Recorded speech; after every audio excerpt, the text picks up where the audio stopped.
সালমোনেলাকে কেন্দ্র করে নিরাশ করে আস্তে আস্তে গলস্টোন তৈরি হয়। প্রমাণ বিজ্ঞানীরা করেছেন, গলস্টোনকে ভেঙেছেন, কেন্দ্রে দেখা গেছে, সেন্টারে দেখা গেছে সালমোনেলা। তাহলে salmonella is one of the cause of gallstone. এইটাকে যদি ধরা যায়, টাইফয়েডের হিস্ট্রি আছে, পরবর্তীকালে গল ব্লাডারে স্টোন হয়েছে, অবশ্যই আপনি ব্যাকটেরিয়ার কথা ভাববেন। এবং এই গল ব্লাডার ক্যান্সারের ক্ষেত্রেও কিন্তু এই সালমোনেলার একটা বিরাট ভূমিকা আছে। সাধারণত গলস্টোনের সঙ্গে দুটো কোমরবিডিটি আমরা খুব বেশি পাই। একটা কি, হিস্ট্রিতে টাইফয়েড আছে, আজকে সে গল ব্লাডারে স্টোন নিয়ে এসছে। আর একটা কি পাই, একই সঙ্গে গলস্টোন, তার সঙ্গে ইউটেরাইন ফাইব্রয়েড। দেখবেন, এতদিন জানতেন না, এবার খেয়াল করে দেখবেন, gallstone, uterine fibroid, gallstone, history of typhoid খুব বেশি পাওয়া যায়।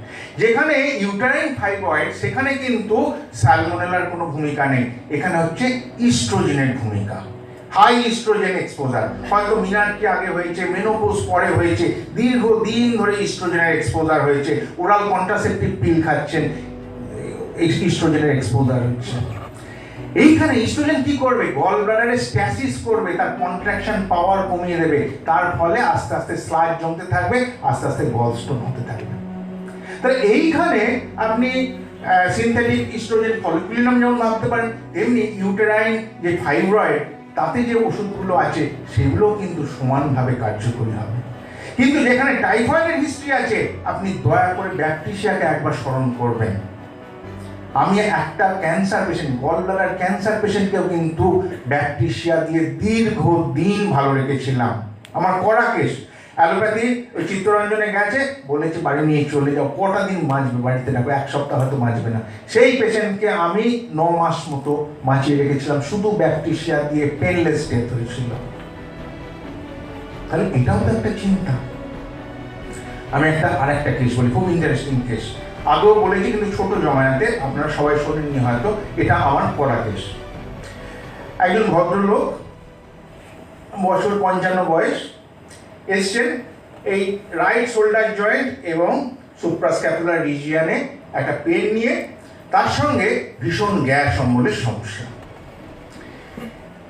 পেশেন্ট কিন্তু পার্সোনালিটির দিক থেকে একদম আর্সেনিক, খুব সৎ, ন্যায়নিষ্ঠ, যুক্তিবাদী, কোনো বেনিয়মের কাজ করেন না, একদম পারফেকশনিস্ট এইরকম।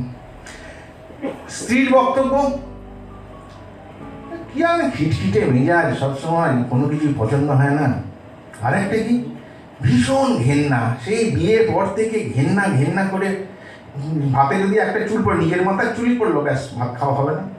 কোনো নোংরা দেখলে তো কথাই নেই, একটু বললাম বাড়ির নর্দমাটা একটু পরিষ্কার করে দাও, শুনেই দেখবে না। সবাইকে জামা কাপড় কাচলাম, বললো একটু শুকুর দেশো না, আমি একটু কাজ বেশি ব্যস্ত আছি। সে আমার ওই সায়া ব্লাউজগুলো ধরবেই না। এই ঘেন্নার জন্য কনজুগাল লাইফও ভীষণভাবে হ্যাম্পার, ফিজিক্যাল রিলেশন ক্ষেত্রেও সেই একই ঘেন্না। এইবার হিস্ট্রিতে দেখলাম তার 4 বার টাইফয়েড হয়েছিল, 3 বার বিয়ের আগে, 1 বার বিয়ের পরে, এবং গলস্টোনও হয়েছিল, অপারেশনও হলো। এবার কি আশ্চর্যের ব্যাপার বলছে, যেই গল ব্লাডারের স্টোনটা অপারেশন হলো, তারপরে 1 বছর এই ঘেন্না ফেন্না করে সব চলে গেল, মেজাজও তিরিক্ষে মেজাজ থেকে ভালো হয়ে গেল। অদ্ভুত ব্যাপার। এইবার আমি বুঝতে পারলাম ব্যাপারটা, এই সালমোনেলা এই গল ব্লাডারে গেল, ইনফ্রাহেপাটিক রিজিয়ানে ইরিটেশন তৈরি করছে, এখানে পাইল ডাক্টে, এইখান থেকে ফ্রেনিক নার্ভ নিয়ে যাচ্ছে সেন্সেশনটা C3 C4 C5 এ, সেখান থেকে একই নার্ভ রুটে যাচ্ছে সুপ্রাক্লাভিকুলার নার্ভ, এই সাপ্লাই দিচ্ছে এইখানে। তাহলে এইখানে গল ব্লাডার নেই, কিন্তু এই ব্যথাটাকে, এই ব্যথাটা, এটা কিন্তু অ্যাকচুয়ালি এই ইনফ্রাহেপাটিক ইরিটেশনের জন্য হচ্ছে। আমি ব্যাকটেরিয়া দিয়েছিলাম, ব্যাকটেরিয়া দিয়ে চলে গেল, গ্যাস অম্বল চলে গেল, ঘেন্না ভাব চলে গেল, সব চলে গেল। তাহলে সালমোনেলা আমরা গল ব্লাডারের ওপর কাজ জানতাম, কিন্তু মনের ওপর যে এরকম একটা বিরাট এফেক্ট আছে, এটা আমার জানা ছিল না। এই পেশেন্ট কিন্তু নতুন দৃষ্টি দিয়ে দিল এখানে ব্যাকটেরিয়া, এবং ভদ্রমহিলা ভীষণভাবে কৃতজ্ঞ। আক্ষেপের জায়গা আছে যে 25 বছর তো এরকমভাবেই চললো, যাই হোক, কিন্তু আপনি পাল্টে দিয়েছেন আমার স্বামীকে। এইটা দেখুন, ডাইভার্জেন্ট থিঙ্কিং ছাড়া এটা আসতো না। এবার ধরুন আমরা মাইক্রোবায়োলজিতে ভাইরাস পড়ছি, ব্যাকটেরিয়া পড়ছি, অনেক কিছু পড়ছি, যে এবার প্র্যাকটিসে নামলাম সেসবগুলো মূল্যহীন হয়ে গেল। তখন সিমটমস মেলাতে লাগলাম, কি খেতে ভালোবাসেন, ওই যে তখন ওই আপনার স্ট্রেপ্টোকক্কাস, স্ট্যাফাইলোকক্কাস, ইকোলাই, এগুলোর যেন আর দাম নেই। একটা কালচার রিপোর্টে কিছু তথ্য দিল, হয়তো একটা ব্যাকটেরিয়ার কথা বললো, কিন্তু সেটাকে কাজে লাগানো হবে কি করে, সেই রাস্তা তো মাস্টারমশাইরা শেখাননি। সেই জন্যে এইটা প্রাপ্তই থেকে যায়। একটা পেশেন্টের নিউমোনিয়া হয়েছে, স্পুটাম কালচার করে ক্ল্যামিডিয়া পাওয়া গেল, ক্ল্যামিডিয়া নিউমোনিয়া। এইবার আপনি অন্যান্য সিমটমস অবশ্যই নিন। অ্যালোপ্যাথিটা কি করবে, ক্ল্যামিডিয়া নিউমোনিয়া পাওয়া গেল, সঙ্গে সঙ্গে একটা তার এগেনস্টে সেন্সিটিভিটি দেখে নিল, একটা আপনার অ্যান্টিবায়োটিক ছিল।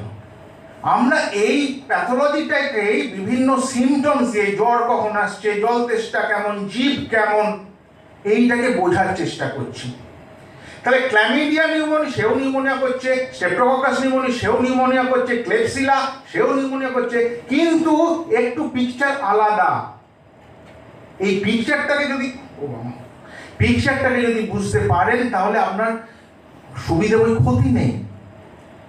ক্ল্যামিডিয়ার ক্ষেত্রে কিভাবে বুঝবেন, যেই ক্ল্যামিডিয়ার ইনফেকশন হবে না, প্রথমে কি হবে, সর্দি কাশিতে তো আরম্ভ হবে, কোরাইজা যেই হবে, কোরাইজার সঙ্গে হোর্সনেস থাকবে। ক্ল্যামিডিয়ার ইনফেকশন নিজেকে জানাবে কোরাইজা উইথ হোর্সনেস, রুব্রিক আছে। কিন্তু আর একটা জানবেন, যদি কোনো নিউমোনিয়ার পেশেন্টের রিলেটিভ ব্র্যাডিকার্ডিয়া থাকে, আপনি কোনো পরীক্ষা নিরীক্ষা করতে হবে না, আপনি শিওর হয়ে যাবেন এটা ক্ল্যামিডিয়া নিউমোনিয়ার জন্যই হচ্ছে। ক্ল্যামিডিয়া ছাড়া নিউমোনিয়াতে অন্য কোনো অর্গানিজম রিলেটিভ ব্র্যাডিকার্ডিয়া তৈরি করতে পারে না। তাহলে দেখুন, এবার পালস টেম্পারেচার ডিসকর্ডেন্ট, সেইখানে যে গ্রুপ অফ মেডিসিনগুলো আছে তার সঙ্গে কে নিউমোনিয়া তৈরি করছে, ব্যাকটেরিয়া, পাইরোজেন, ভেরেটাম ভিরিডি, এরা কিন্তু ক্ল্যামিডিয়ার ওষুধ হয়ে যাবে। একটা স্পুটাম কালচারে ক্লেপসিলা পাওয়া গেল, এটাকে ধরবেন কি করে? এই ক্যারেক্টারিস্টিক্স অফ এক্সপেক্টোরেশন কিন্তু একটা আমাদের অনেক হিন্টস দেয়। এই ক্লেপস যেমন স্ট্রেপ্টোকক্কাস নিউমোনিয়া অনেকটা brick dust like, rusty sputum. যদি আপনার মাইকোপ্লাজমা হয়, সিউডোমোনাস হয়, হিমোফিলাস হয়, তাদের স্পুটামটা হবে একটু গ্রিনিশ।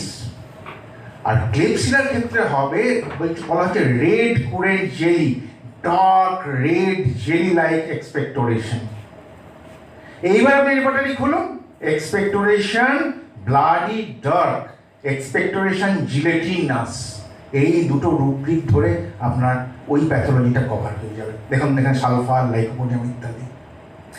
একটা 9-10 বছরের মেয়ে এসেছিল, তার নিউমোনিয়া হয়েছে, সে কলকাতার বড় একটা নার্সিংহোমে,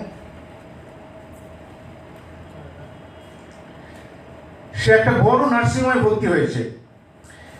এইবার তারা 1 মাস ধরে ট্রিটমেন্ট করছেন, কিছুতেই নিউমোনিয়া কমছে না, অনেক পরীক্ষা নিরীক্ষা হয়েছে, শেষ পর্যন্ত মাসখানেক বাদে জ্বর কমলো, কিন্তু কাশি কিছুতে কমছে না। তারা অ্যান্টিবায়োটিক দিয়ে দিয়ে হদ্দ হয়ে গেছেন, বলেছেন আর আমরা অ্যান্টিবায়োটিক দিতে পারবো না। এবার কি হবে, হোমিওপ্যাথ, অন্য হোমিওপ্যাথির কাছে গেছেন, কমেন, আমার কাছে এসেছিল। এইবার calf never been well since pneumonia, আমার তো একটা গ্রুপ অফ মেডিসিন আসেই তো, যেমন ধরুন কেউ নিউমোকক্সিনের কথা ভাবতে পারেন, ফসফরাস, কেলিকার, হ্যানিম্যান বলে গেছেন, টিউবারকুলিনাম, কার্সিনোসিন, একটা গ্রুপ অফ মেডিসিন। আমার কাছে আসার আগে কিন্তু এখন হোমিওপ্যাথির কাছে গেছিলেন, সারেননি। আমি প্রথমে যখন আসলো তখন সে কোনো কাগজপত্র আনেনি, এমনি এসেছিল। আমি তাকে এভিয়েট দিলাম, এভিয়েটে কিছুটা কমলো, পরের দিন আসতে বললাম, পুরো কমেনি। এবার আমি কাগজপত্র আনতে বললাম, দেখা গেল কালচারে, স্পুটাম কালচারে মাইকোপ্লাজমা নিউমোনিয়া ধরা পড়েছে। তাহলে মাইকোপ্লাজমা নিউমোনিয়াকে আপনি ধরবেন কি করে?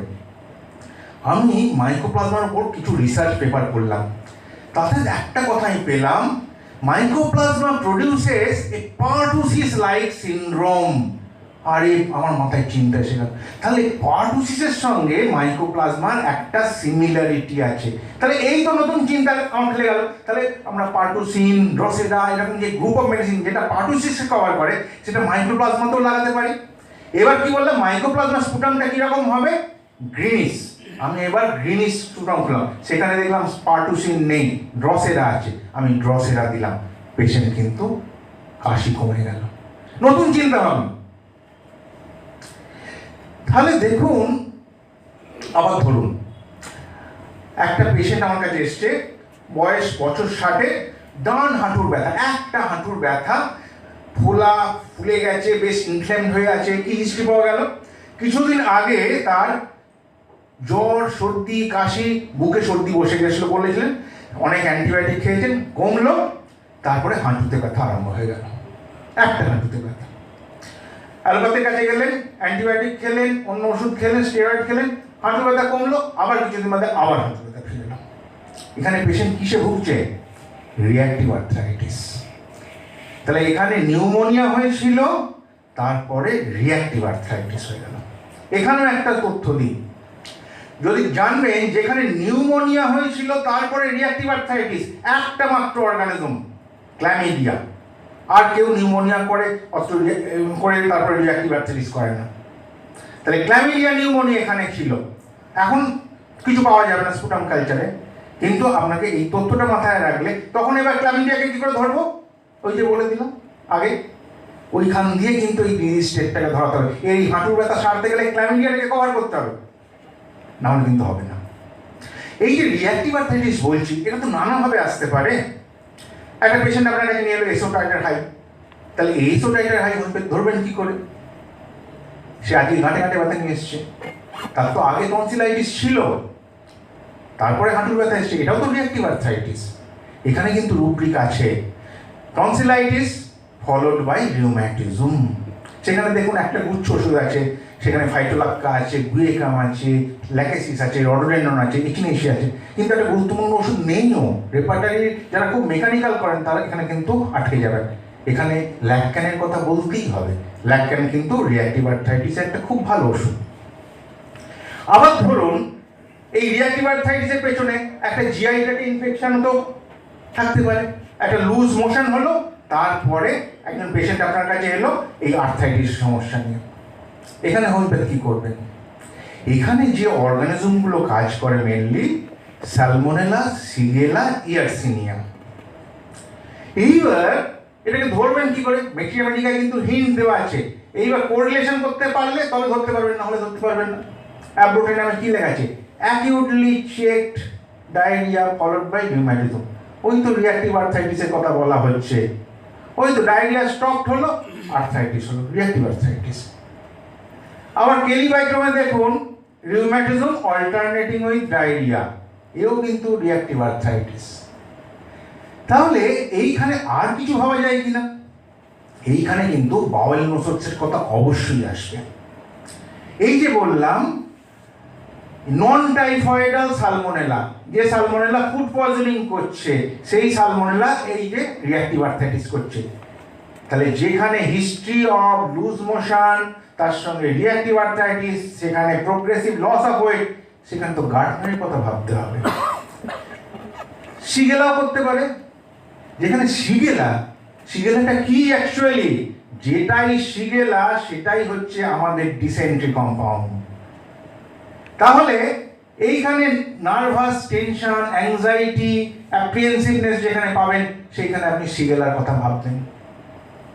আবার ধরুন ইয়ারসিনিয়ায় কিন্তু চিনবেন কি করে কোনো পরীক্ষা না করে? যেখানে লুজ মোশনের সঙ্গে রাইট ইলিয়াক ফসে একটা পেন থাকবে, যেন মনে হবে অ্যাপেন্ডিসাইটিস হয়েছে, এ হচ্ছে ইয়ারসিনিয়া। আমার একটা ব্যক্তিগত ধারণা, এটার পেছনে বেশ কিছু যুক্তি আছে, আজকে আমার সময় নেই বলতে পারছি না। যেটা ইয়ারসিনিয়া সেটাই হলো আমাদের ব্যাসিলাস নাম্বার 7। এই ইয়ারসিনিয়া শুধুমাত্র রিঅ্যাক্টিভ আর্থ্রাইটিস করে না, এটা কিন্তু আপনার অ্যাঙ্কাইলোজিং স্পন্ডিলোসিস পর্যন্ত করে। ব্যাসিলাস নাম্বার 7 কিন্তু একটা গুরুত্বপূর্ণ ওষুধ, এখানে আপনারা প্রয়োগ করে দেখবেন। আমার এই সম্বন্ধে অনেক কিছু বলার আছে, তো আপনারা যদি মনে করেন এটা আরও একটু চলবে বা এটার সম্বন্ধে আরও জানার আছে, তাহলে আপনারা জানাতে পারেন। ধন্যবাদ সবাই।